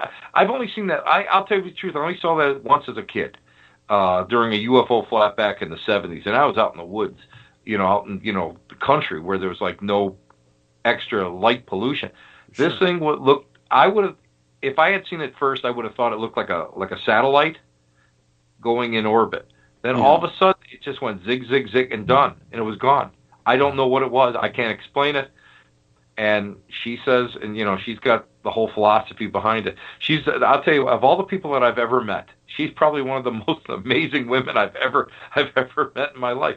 But if this is the case, and if she can call it in, sometimes I wonder if her experiences with that house, with the spirits in that house, have somehow been able to go and raise her vibrations to the point where maybe she can go and I kind of thought that as well. Yeah, when we were talking, I thought, well, was that the catalyst of that ability, you being in that home? Or was your vibration the catalyst of the haunting? Exactly. Now, again, having worked with the Hinsdale House and having talked with Andrea, you go and you look at it, and the people when they left in the 70s, the Hinsdale House, there has been a constant infestation there, whether, at different degrees of strength. Now, when they left their house, people swear nothing happens. Mm-hmm. Yeah, I've heard that. In fact, I went so far to talk to the current occupants of that home, and they said, "There's not haunted here. What are you talking about? There's nothing going on here." Exactly. So, I mean, is it something that is affected by the person? And I've often said that different hauntings are definitely spurred on by the right person at the right place at the right time. Yeah. And I believe that if a person has the correct vibrational makeup, whether they know it or not, that can go and that can be the catalyst to a haunting. Mm-hmm. But if you think about it in alien terms, which is a little bit, and I know a lot of my friends that are big in the MUFON and that, they are just shaking their heads right now going, "Oh, Timmy, don't be saying this stuff." But it's like, if they are interdimensional or spiritual in some way, wouldn't it make sense that someone of a higher vibrational caliber, a person, could be able to call something in that is of an equal vibrational caliber? Yeah, makes sense. Could it, and could it not show itself as if it were an alien spaceship or something that's on the ground? I mean, and this even actually goes as far as like some of the Bigfoot guys I know. Yeah. Most of them are all, hey, they stink, they're hairy, and they scratch parts of their bodies that are, that we don't want to take pictures of. Yeah. But I know some people that go out there, and I was witness to this, where they were very, very spiritual, and they sat down, they meditated, and they said, "We're going to call out." And I was waiting for them to make the Bigfoot calls, and they didn't. They sat there, and one of them got up and said, "Okay, they're close." And I'm thinking to myself, we're out in the middle of the woods. What do you mean they're close? It's pitch black. What are you talking about? And he started wood knocking. And within 3 to 4 minutes, the exact same number of wood knocks came back. That's amazing, Tim. And I really hate to cut this off. We have to run a break. I know we're running late again. That's what Tim does to me. I start losing track of time. We'll be right back, Reverend Tim Shaw. Don't go anywhere. We'll be right back right after this.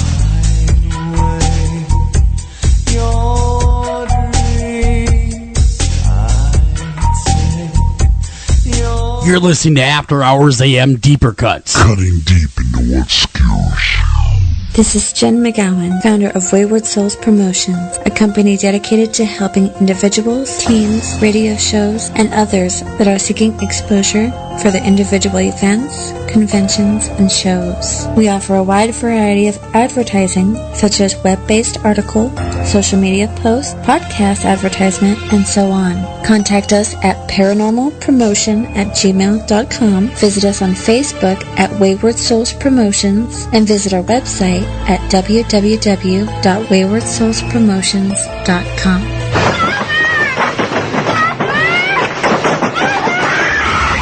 In 1999, The Exorcist was voted the scariest movie of all time. Your daughter doesn't say she's a demon. She says she's the devil himself. Entertainment Weekly calls it the most viscerally harrowing movie ever made. That thing upstairs isn't my daughter. The most electrifying movie of the 20th century is now coming back to theaters. Where's Reagan? In here with us. Author William Peter Blatty and director William Friedkin have created an expanded, thrilling new version of The Exorcist with footage that has never been seen before. She needs a priest. I cast you out! Don't miss The Exorcist in the version you've never seen. Possessing theaters everywhere. Rated R, under 17, not admitted without parent. You're listening to After Hours AM Deeper Cuts. Cutting deep into what skews.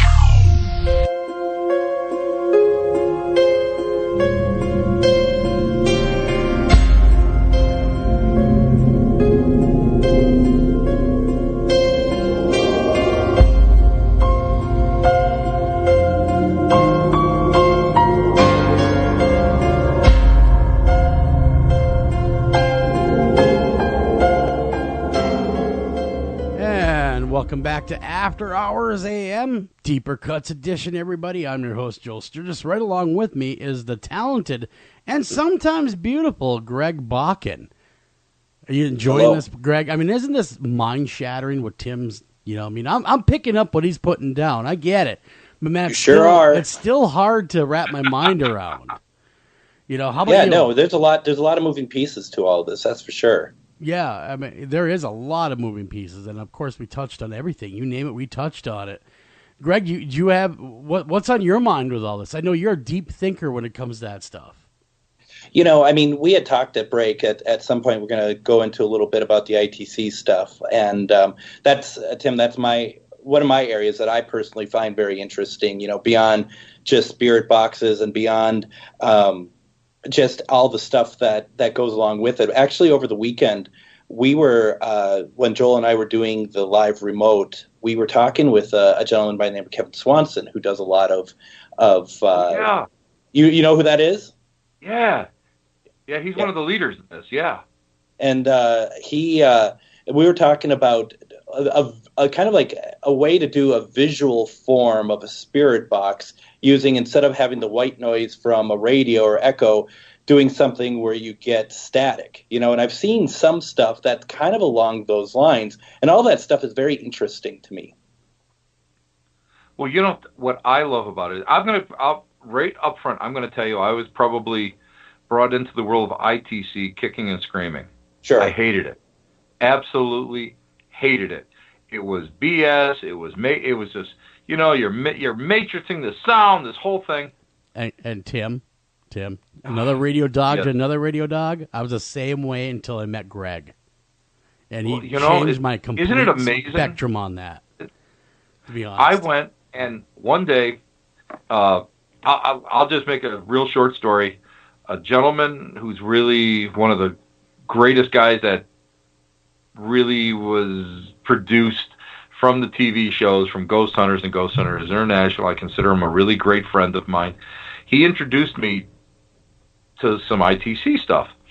And I'm like, oh, this is bull. Oh, my God. So my wife, who does not want me to play with this stuff around the house, she was out of the house. So I sat there one day and I turned it on, and I was in my living room, and I'm sitting there, and I'm hearing this nothing but and I'm hearing, like static and all this. And I said, this is ridiculous. So about 15 minutes into it, I treat all my box sessions as any ITC session, just like a seance. You open it, you set parameters, and then you properly close it, because you don't want anything that hang around and stuff, Me too. So I said, well, I'm shutting you down now. Thank you for attempting to say something. I'm going to count back from 5 to 1, and I want anybody that possibly could have come through. I really appreciate you going back. That we're going back to where you want it. You should be. So I go 5, 4, 3, 2, 1, and I hear as plain as day, below the static, where is Tim? Oh wow! I never had anything like that happen to me. And where is Tim? The next day I tried it, and I went 5 again. Same thing, 5, 4, 3, 2, and the thing went 1 again, below the static. I was in the basement. My wife just rolls her eyes, because my poor wife does medical transcription in a little office in our little house. And now I've retired, so I'm doing laundry. And what better thing to do to entertain yourself while you're folding laundry or you're doing laundry is to go and set up a box or let something run. So I'm working away, do, and below that static. Now I've had it where it's answered in static, or in the choppy mechanical voices. Yeah. But again, it happened another time. It went and it said, "You will scream." That's the way it said. It came right through, and it was below it. And I said, yeah, I'm going to scream. So I threw a recorder on real quick, and I said, what's your name? And in real time, now in the choppiness, in the pieces of words, it said Mike. And I said, Mike, do you want me to close this session? And I only heard it actually go and say maybe. But when I played it back, one voice said maybe, and a second voice said yes. But I kept it on for one more question, and I said, have you ever lived on this plane? And it came back strongly, no. So at that point, I decided, well, you know what? I'm not sure exactly what I'm dealing with, and I'm not like 100% paying attention. Sure. So I'm going to go and I'm going to shut this down. And I did. And I thought to myself at this point, I said, there is so much more to this than I went and could accept. And then at Gettysburg this year, I was at the Gettysburg Con in July, and no, it was June, I'm sorry. And we were up at my friend Stephanie's barn at the David Stewart Farm, which was a field hospital. And they've got I call them squawk boxes, but they had a hack going, and somebody had put together the version of the Wonder Box, a spirit box enhancer, whatever you want to call it, with the pedals. Yep. And nothing is coming through. Nothing is coming through at all. I walk in there and I say, hey, how's the sessions going? And first thing that came through was a derogatory word for a homosexual that starts with an F. That's the first thing that came through. Wow, that's a nice one. And the guy's, wait. This is the way it's supposed to work. I'm going to tell you that you're not supposed to be talking like that, not to us. You have to be civil. And the thing came back and swore at me again. And I said, here's the parameters, guys. If you want any kind of communication with us, you've got to go and you've got to work in a civilized manner. You have to be within my boundaries because I'm in control. And guess what? You want to be heard? I am the conduit for your voice. So if you want to be heard, then you do it. It swore at me again. I turned it off. I said, that's the way it works. Yep. And see, the problem, what I'm finding is too many people are getting a lot of like this lower negative vibration coming through. Yeah. And at first I used to say, oh, you know what? This is like a validation because FCC is not going to allow you to throw a couple F-bombs out there. But when you start working and you want some hardcore, two-way communication, and you start getting that stuff, to me, that's as dangerous as listening to Zozo, let's say, on the Ouija board, you know? So you've got to be able to use your common sense and say, okay, hey, guess what? This ain't cool. You got to do it by my rules. And one of the things that I tend to do when I'm using Spirit Box, because I use it quite a bit, and I think I do it to a fairly successful degree, is a couple things is like I pretty much throw out almost any word that's one syllable. One syllable word, because like my name is Greg, and if it's up to me, I'd have like 500 times something says Greg to me. But what we've been getting more and more are full sentences, and that's been very exciting to get something like that and be able to be like, okay, we're actually having a full conversation. Right, and isn't that supposed to be like what we're looking for? Is to be able to develop some kind of a cohesive two-way communication with an intelligence. Sure. That's what, to me, you're looking for. And when you start getting things of that nature, and you have to go and you have to push it a little bit so you're not getting that lower stuff coming through. Mm-hmm. And of course, I mean, that's all just set in settings. That's control and boundaries and the way you work. Yep, absolutely. But the more you demand it, the more the other side seems to want to work with you. Mm-hmm. And when you start getting those sentences, you're like, oh, my God. I mean, even that one where it said, you will scream. I wasn't thrilled with the message. But on the other hand, I was thrilled because it was like, bam, it was a full sentence. Well, and I think my favorite for me, and I'll send it to you, Tim. I'd like you to hear some of the stuff that I've been picking up. Thank you. Is one where we're at a place, and people who've listened before are probably bored by this one story, but it's absolutely amazing. The intelligent response of we felt where we were a dog coming through, and I'm asking on a spirit box, is someone's dog here? The response that we get, as clear as possible, is that's my dog. That is awesome. That's what you want. That's what we want. Amazing. Because it's not we're not treating them as a circus show. We're like, oh, they said a word and you're clapping. And it's like you said, you're exactly right. It's that two-way communication where everyone is equal and sharing thoughts or responding or getting to know each other. But guys, I got a question for someone that isn't learned in it, not very learned anyway. I am learning from Greg. But how do you keep the negative from coming in? Is it truly all the boundaries? Is it truly the checks and balances you put forth? Or is it sometimes like a crapshoot? It depends. And I'll tell you what, it will depend. And that's why you have got to go and, have the gumption. I was going to say another part of a male anatomy, but I don't want to say it on the air. But you have to have the gumption to be able to go and turn it off. And the problem is a lot of people are like enthralled with getting anything, and they think that the swearing is like, oh my God, I got something. This is so great. And that's not what you want. No. You want something that is intelligent. Mm-hmm. You need it. That should be your purpose. But see, a lot of people don't realize that the whole goal-orientated thing, when it comes to this two-way communication, what I like to do is I like to use the exact same etiquette in seance with ITC. And by doing that, you've gone and you've actually you've actually gone and described the playing field. And when I do that, it's amazing. I don't get the swearing. Mm-hmm. I don't get the really nastiness.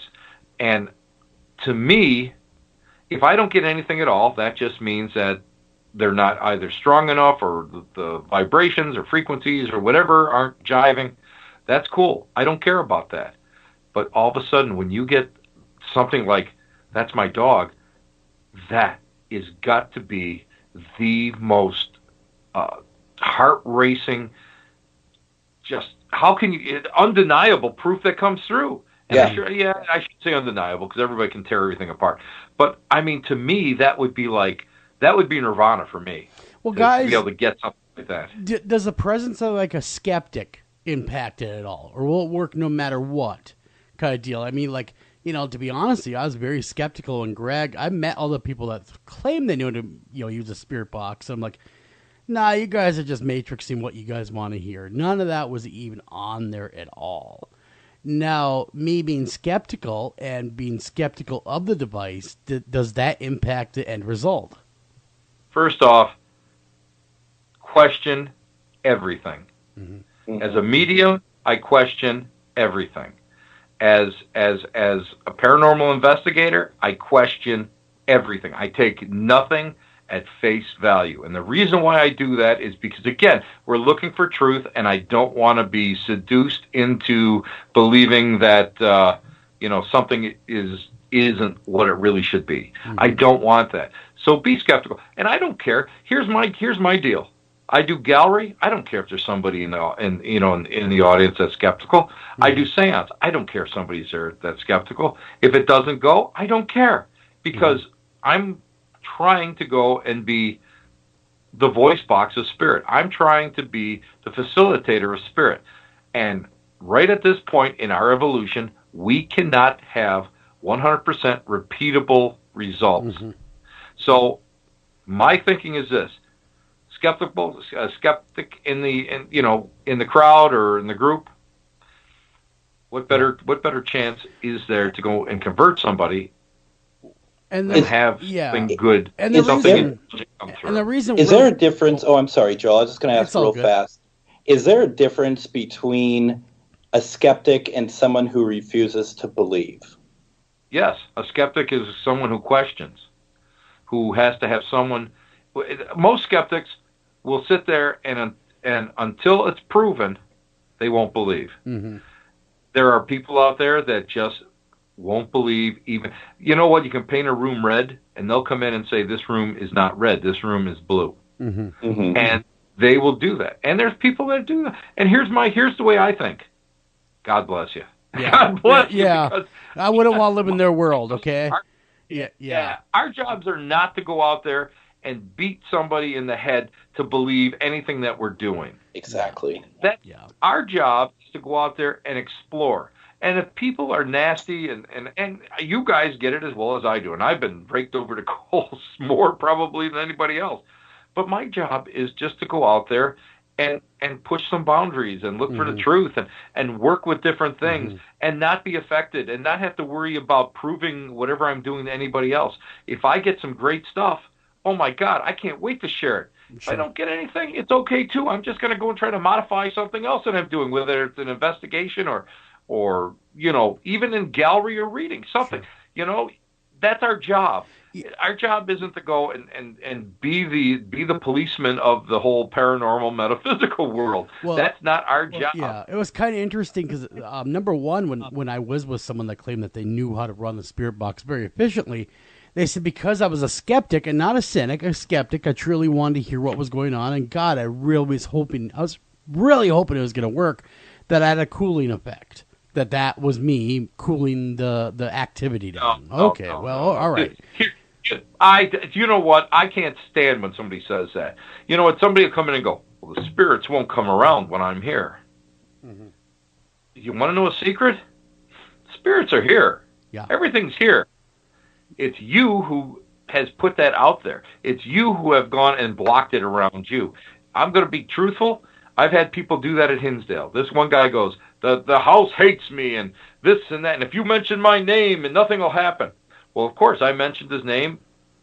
Nothing happened. Mm-hmm. However, I gave it a little time, went back in, and we had plasma balls all pointing in the same direction. You tell me if he was, this guy who wants to put a damper on the parade, if it really means anything. It means nothing in the long run. It means nothing, and when they're there, it doesn't mean anything. It's you who are the true antenna.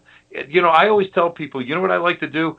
I like to have a little piece of copper, and I like to have like a little antenna coming off. Let's say you have a SB7 or you're working with whatever device you're using, and you keep it in your hand. You just have some kind of human contact with it. Sure. Because like dowsing and working Ouija boards, you've got that idiosyncrasy motor, I can't even say it now. Anyway, you're moving. My brain is shutting off. Motor movements, yes. Yep. Yeah, you're doing it. And you are the antenna. You are moving all this stuff, the dowsing rods, whatever, through you being the antenna. Because I read a journal about a woman who was a quadriplegic, wanted to dowse, and she could dowse with her tongue, feeling the differences on her upper palate. Wow. So if that's the way it works, you become that antenna. So why don't you just somehow have some kind of human touch in there, and this way, instead of just like a metal aerial, you have this human aerial that's coming through. I've done it, and I'm telling you right now, when I had that unbelievable "Where is Tim?"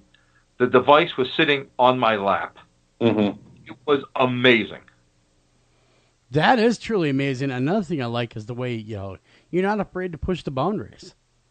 One thing that at Paracon this last week, we had Jason Hawes, Grant Wilson, both there, and they both echoed that.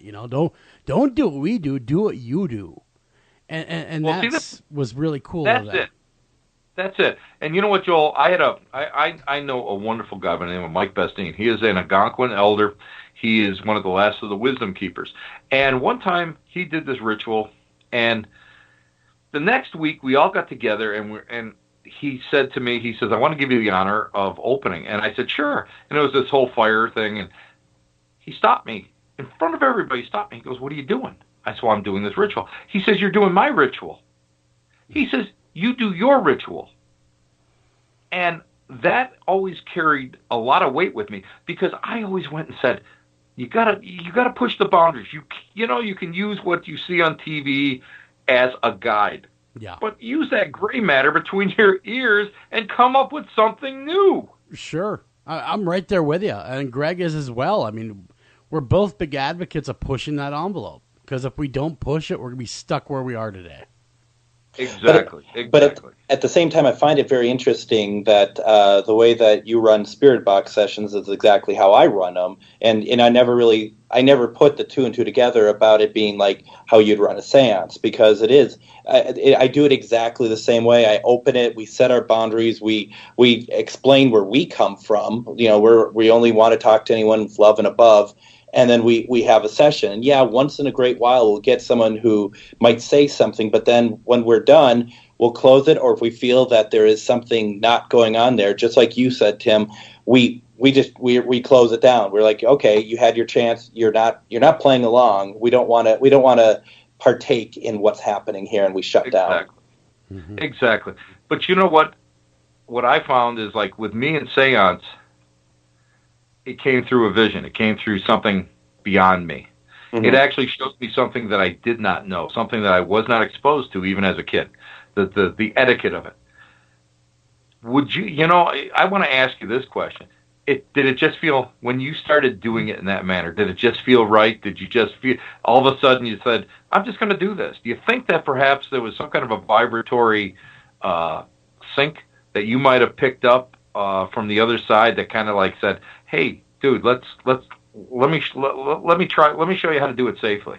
Yes, I completely agree. Actually getting chills now even talking about it, because it really feels like when you do it right, you're going to want people from the other side to talk to you. Mm-hmm. And that's, right. That's what it really is. It's like it's safe for them to talk to me. They know it. And I'm certainly not trying to make it sound like that I do it any better or differently than anyone else, but we do get a lot of responses because it's beyond polite. It's also about doing it right. Right. And that's what you want. And people don't get that because, again, we're talking about a lot of people that are just jumping into the field that really don't have a strong spirituality. Mm-hmm. And they're looking for the F-bombs, they're looking for the thrill rides. Yep. If thoughts are things and things are vibrational in nature and spirit is vibrational in nature, don't you think that these spirits already know what you're going to do and what you're going to ask before you get to the location? Mm-hmm. Yeah. There you go. Yeah, good point.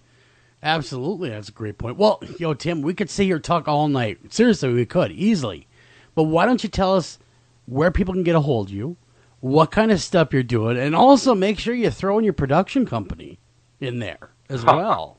Well, let me tell you, first off, it's an honor. Thank you so much for asking me on the show. This is a great show. I love you guys. You guys are really pushing some boundaries and getting people to think. And that whoever sent in the comment and the question about the skull experiment, you blew me away, man, because that is like one of those lesser-known things that only people that are really into this field would actually know. So that was fantastic. Thank you so much.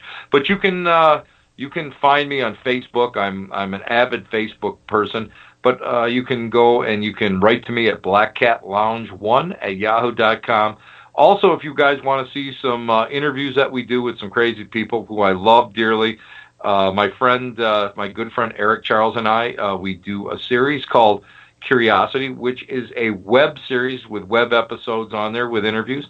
And we are now doing Curiosity Radio, where we are out there and we get once a month we bring in some people that we've always wanted to talk to. And I have to say that I have to thank the guys from Slackjaw Punks who are hosting our network, or hosting our podcast, because of the fact that they allowed me to put 3 of the old Black Cat Lounge interviews with the late Ray Buckland up there. And I really think that people, Ray always had a lot to say and teach, and he was just a gentleman, and his passing will be mourned by so many.